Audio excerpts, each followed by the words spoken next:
Apa yang kemudian akhirnya kamu inginkan kan setelah tahu hal itu, apa yang kamu kemudian inginkan? Sebetulnya mulai dulu pengakuan, tapi kan Reza bingung mau ngomongnya gimana.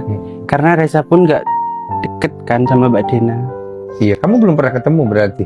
Ketemu itu cuma kayak Mbak sama adik, cuma salim dan Mohon maaf.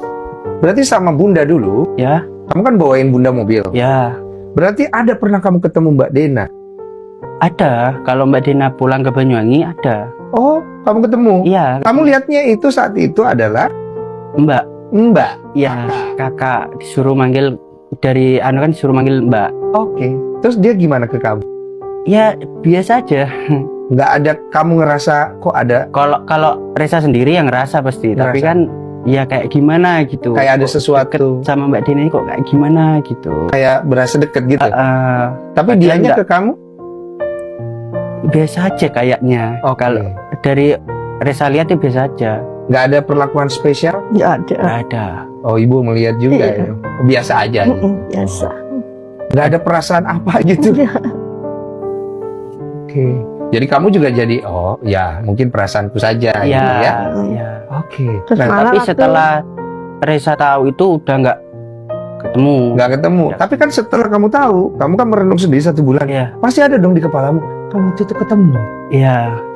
Kok waktu itu kayak gini rasanya? Oh emang firasatku bener gitu. Tambah kecewa ya. Iya. Duh, ya Allah. waktu meninggalnya Mbak Emil tuh dia ini malah tanya ke kakak istri kakaknya suami saya, adiknya Mbak Emil yang nomor 2 yang almarhum. Dia bilang, Mbak, itu ibuku. Aku salaman nggak salaman ke ibuku gitu. Nah, ini salaman. Salaman. Oh, akhirnya setelah udah tahu, akhirnya pernah salaman. Iya. Salaman. Tapi Itu di- kayaknya Mbak Dena itu enggak tahu kalau aku sudah tahu. Oh, kamu manggil apa waktu itu pas Tetap udah? Mbak. Oh, astaga. Tapi pengen panggil ibu. Ya pengen banget. Kamu sebenarnya setelah mengetahui hal ini, kamu tuh kan gini, ada orang kan yang dia nggak bisa terima jadi benci. Iya. Ada orang yang kemudian akhirnya karena dia punya kasih hati yang besar, dia tetap mau bilang itu ibunya. Kamu tuh ada yang gimana? Aku pokoknya enggak benci. Bagaimanapun itu tetap ibu. Bisa tuh. Jadi pas lagi bikin surat itu ada kesebut bentuk tanggung jawab dia sama saya dan korban lainnya itu gimana? Oh, dia ada ngomong nih. Ya mungkin Atau kamu yang- dari saya juga pernah ada ngomong sama dia, mau tahu nih orang seperti apa sih, ada bentuk tanggung jawabnya apa enggak? Berarti kamu Anak dari saya kamu. udah seperti ini gitu kan. Terus dia sebut ya boleh, dia akan berikan sejumlah uang, dia bilang gitu. Terus tapi saya jelasin dulu, saya nggak mau uang itu. Apalagi sampai ini nanti besar, ada pemikiran orang, wah saya haji mumpung atau apa. Uang ini 1 peser pun saya nggak mau, saya minta kamu untuk sumbangin ke sosial lah ibaratnya. Oh, Terus dia potong, dia tanya, boleh nggak saya sumbanginnya ke shelter? Shelter hewan ya, maaf ya. Hewan. Hewan. Shelter hewan ya. Terus Iya, dia oke. sebutkan juga anjing. Terus saya langsung ya marah tapi masih saya tahan. Nggak bisa, ini manusia. Kamu kalau misalnya mau bersedia sumbanginnya ke yayasan sosial manusia juga, entah panti asuhan atau panti jompo atau apa. Terus akhirnya dia sebutin sejumlah uang. Saya tanya berapa nilainya. Terus dia sebut angka 10 juta kok. Dia sebut angka 10 juta, langsung saya gebrak meja, saya marahnya luar biasa.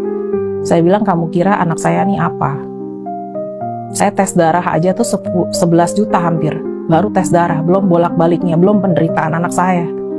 Sampai harus yang kayak gitu. Sampai harus nggak makan, 4 hari cuma makannya kayak gitu doang. Kentang labu siam pagi, siang, malam. ASI pun stop gara-gara hal ini. Saya marah, bener-bener saya marah banget sama dia. Saya sampai berdiri, gebrak meja. Aduh, rasanya udah pengen luar biasa. Kamu coba tahan. tetap Saya coba kamu tahan ya. Terus akhirnya dia mungkin kaget atau gimana, dia akhirnya disebut 350 juta.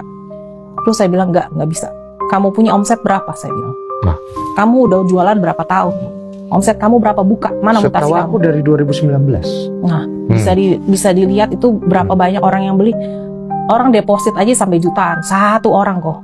Itu berapa ratus orang kok. Yang DM ke aku tuh berapa ratus orang, dan aku kan ada data juga. Pikirnya dia mau baik nih.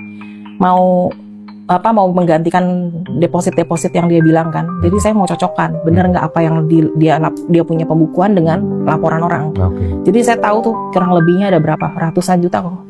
Per bulan. Ratusan juta deposit member Oh, deposit. yang duitnya masih di dia.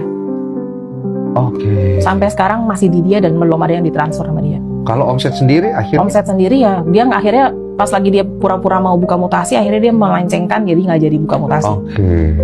Akhirnya saya bilang minimal ya 500 juta, aku bilang kayak gitu. Terus akhirnya ya dia ngomong dia nggak sanggup, ya itu aku kembali marah-marah sama dia, lo omset berapa sekian.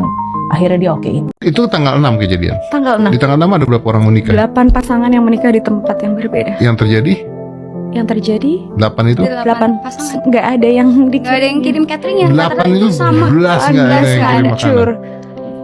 Dan dia ada di venue aku yang nyamperin di tanggal 6 tuh di venue aku. Maksudnya? Yang dia datangi pasangan venue-nya itu di aku Di kamu? Keling. Iya. Karena ditahan orangnya. Iya, tapi tahan Eyang. Oke, berarti 8 pasangan di hari itu Iya. nikahnya tidak ada makanan ya? Iya. Atau nggak warteg lah gitu intinya, ending-endingnya ya. Masih bungkus lah itu ending-endingnya ya. Wah, 8 pernikahan. Lalu tanggal 7-nya ada Oh juga? iya, Ada juga. jadi aku waktu malam itu selesai aku Hmm. acara, ada juga yang dia wedding tanggal 7 di venue aku juga. Dia itu di situ tanya konfirmasi ke orang gedung dan ternyata gedungnya itu belum dibayar Om Ded. Waduh, Jadi sistem gedungnya itu kan waduh. tidak boleh loading sebelum pelunasan kan, dan itu Ini lebih cilaka lagi dong. betul. Makanya akhirnya dari keluarga itu pun akhirnya mencari alternatif lain, kayak ya udah gimana nih soal nego ke vendor-vendor lain, bisa nggak minta tolong itu dalam waktu 1 malam itu Om Ded. Dan bahkan di akhirnya ada juga yang di wedding tanggal 7 datang ke venue-ku pada malam itu karena tahu mungkin ya. Itu dia datang, omnya, dia meminta yang penting venue-nya dibayarkan sekitar belasan juta, dan dalam waktu berapa jam persiapan menikah dia bisa untuk menyewa vendor lainnya untuk keponakannya bisa terlaksana. Itu. Jadi di Keling itu di aku tuh bukan aku aja, jadi ada Banyak. pasangan-pasangan lain datang ke gedungku. Yang tanggal 7 Di tanggal mau nikah juga ada, yang tanggal 6 hari itu juga datang ke Ngumpulnya Keling di juga tempat di kamu. aku, karena itu si Ayu itu dibawa ke Polda lewat aku. Kita bawa bareng-bareng ke Polda malam itu. Walaupun pada akhirnya sampai subuh dia pulang bisa. Tapi sekarang katanya udah. Udah, karena kita viralkan Om, kita benar-benar kita nggak punya apa-apa selain kita minta tolong ke semua yang kita kenal, teman, sahabat, kerabat, kantor, semuanya kita Wah. viralkan. Tunggu. Terus yang tanggal 7 nasibnya gimana? Iya, Nah, yang tanggal 7 itu ada, aku dapat info itu ada juga yang weddingnya sampai batal. sampai batal. Ada yang benar-benar dikasih announce Announce. itu dibatalkan, ada yang masuk rumah sakit, Iya. ada yang ke IGD. Oh my god. Aku tuh punya mental yang namanya dari dulu aku tidak suka merasa diriku kalah. Aku tidak suka merasa diriku itu kalah dalam perjuanganku. Oke. Entah itu kehidupan, entah itu proses syuting, karena pasti selalu pengen berusaha. Sebenarnya ayo dong bisa nih bisa. Gue tuh orangnya kayak gitu banget, suka maksa bisa gitu. I'm a fighter. Iya. Jadi kayaknya ya kekuatan itu muncul karena sikap kita yang sehari-harinya ya berusaha untuk bisa sampai perjuangin sampai apapun Titik darah yang terbaik buat hari itu gitu. Berarti kemarin tuh udah sampai titik darah penghabisan juga lah istilahnya kan ya? Iya dong, pastilah. Iya. Pasti. Cuma kan orang kan gak banyak tahu dan kita juga gak mau tahu bahas, dan kamu yang tahu yang menjalani kan, kita cuma ambil bagian luarnya aja Iya, gitu kan. iya. Titik paling rendahmu tuh di situ aja udah ya. Tapi gila Dalam loh, hidup aku ya? masih promo film. Jadi kebayang nggak itu dari proses Desember kan udah masuk tuh gugatan. Alhamdulillah dari pengadilan agama juga nggak ada yang bocorin Iya, atau nggak ada apa. yang bocorin. Desember. Terus Mei kita baru sidang 5 bulan itu aku promo, ketemu terus sama media, ketemu sama artis-artis, ketemu sama di lokasi-lokasi syuting dimanapun. Iya. Terus Kamu gak simpen ada yang sendiri. tahu. Aku simpen sendiri. Aku syuting 3 film waktu itu dalam 5 bulan. Aku simpen sendiri. Terus akhirnya Mei 19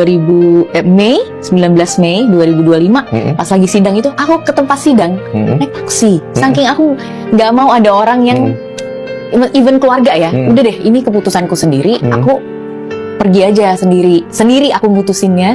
Jadinya aku pergi sendiri ke trial itu, ke pengadilan Jakarta Pusat. Bener, aku sempat mikir ada wartawan gak ya, nanti kalau ada gimana gue turun dari Jawabannya taksi. apa ya? Iya. Terus teman saya ditodong mic, gue jawab apa? Iya, gitu kan? iya. Nggak ada. Ya udah aku turun. Tunggu. Ditemenin. Dia kan dicutin taksi deh, Wak, ya. Iya. Terus kalau ada wartawan gue jawab apa ya? Iya. Nah, lu udah siapin jawabannya apa?